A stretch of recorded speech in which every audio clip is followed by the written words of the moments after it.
सदगुरु कबीर साहब का लाहौर में प्रगटाए संवत 1455 जेठ पूर्णिमा सोमवार के मंगलिक ब्रह्म मुहूर्त में काशी के समीप लाहौर तालाब के तट पर स्वामी रामानंद जी के शिष्य अष्टानंद जी ध्यान में बैठे थे। अचानक उन्हें आंखें खोलनी पड़ी। गगन मंडल से एक दिव्य प्रकाश पुंज तालाब में पूर्ण विकसित कमल पुष्प पर उतारा। क्षण मात्र में वह प्रकाश पुंज बालक के रूप में परिवर्तित हो गया। स्वामी अष्टानंद जी उस अलौकिक घटना से चकित हो गए। उस घटना का अर्थ जानने के लिए वह अपने गुरु के पास चले गए।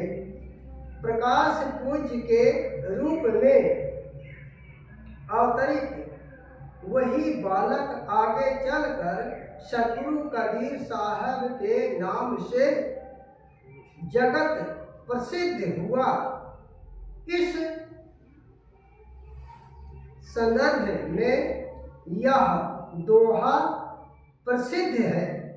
गगन मंडल से उतरे सदगुरु सत्य कबीर, जलज माह पौढ़न किए सब पीरन के पीर। ब्रह्म परमेश्वर सदगुरु कबीर काशी लाहौर में प्रकटे। यह काशी के लोग उनके माता पिता के कोई राज नहीं जान पाए और वो अजन्मा पुरुष कहलाते हैं। उनके माता पिता का कोई प्रमाण नहीं मिला। पालक दाता और माता नीरू नीमा मिले हैं। उन्होंने पाल पोष के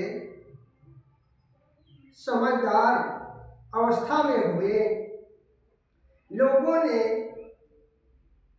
यह उनके कोई माता पिता का पोल नहीं जान पाए। एक बनावटी बातों को पेश करके कहते हैं कि कबीर तो एक ब्राह्मणी विधवा औरत के हाथों के फकोले से पैदा हुई। उन्होंने ले जाके पुष्प पर लेटा दिया। फिर आगे वो ब्राह्मणी किसके घराने की थी, इसके पति का क्या नाम था, इसके मोहल्ले का क्या नाम था और इसके ससुराल का क्या नाम था, इसके नैहर का क्या नाम था, उसके माता पिता के नीमा के क्या नाम था। आज इनका पूरा डिटेल क्यों नहीं लिखा गया। यह सब अफवाह उड़ाई जाती है लोगों ने। कबीर साहब एक निर्गुण के शब्द को प्रचार करते चले आए।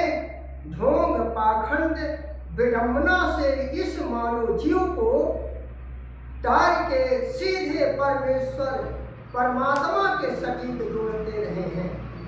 आज लोगों ने पाखंडबाजी आडंबर नहीं छोड़े तो कबीर साहब सारे ढोंग पाखंड पर टिप्पणी करते रहे। लोगों ने इनकी बातों पर दुखित होकर के इनके छवि को धूमिल करने के लिए एक झूठी अफवाह उड़ाने के लिए तैनात हो गए कि कबीर के तो मेहरारू नहीं, कबीर के तो बेटी और बेटा थे। कबीर के बेटी बेटा जो थे उसे नहीं जान पाए। एक ठे अफवाह उड़ाने को तैयार हो गए। परम पूज्य परमात्मा सदगुरु कबीर के छवि धूमिल करने से धूमिल नहीं हो सकते हैं। आज पालक दाता माता पिता नीमा हुए और जन्म के दाता का इनके कोई पता नहीं है। आकाश से देव ज्योति लहरतारा पर उतरी, वो बालक रूप में परिवर्तित हो गए। फिर भी आज नीरू नीमा अपने ससुराल से नीरू जाते थे। सुबह समय नीमा के हाथ मुख धोने के लिए इच्छा बनी। पति के अनुमति द्वारा इन्होंने गए तालाब पर। किलकारियां सुनाई पड़ी। नीमा अपने पति को आवाज दिया। उन्होंने गए और नीमा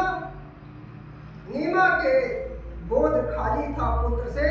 आज पुत्र के रूप में परम पूज्य परमात्मा सद्गुरु को पाते ही ये प्रफुल्लित हो गई। अपने पति को स्तुति विनय के साथ में अनुमति लेकर और उस बालक को अपने घर ले जाती है। नीमा को सद्गुरु के बालक स्वरूप की प्राप्ति। अब देते हैं, आगे सुने। अब हम अभिगत से चल जाए।